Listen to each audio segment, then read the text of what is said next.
The economist Paul Romer has suggested using charter cities as a means to reduce world poverty and improve economic growth within developing nations. Whilst we have the case of Hong Kong being a prime example of being a successful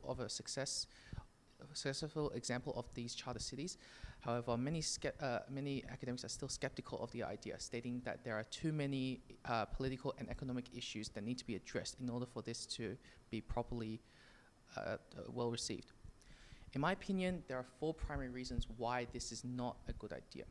Firstly, the media has mostly reacted to this idea, stating that it resembles colonialism in a negative, which always follows a negative view.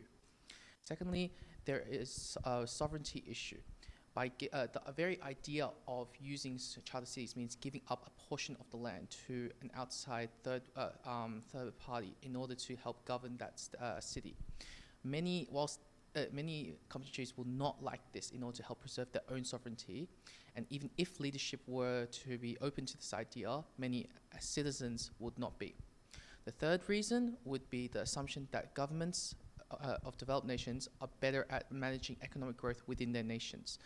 This assumption is not very good, especially with the recent GFC, which proves that they still suffer from similar problems that developing nations do suffer from.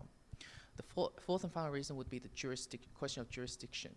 How do we manage problems within and around the city? How do we manage migrants moving into the city without the assistance of the host country?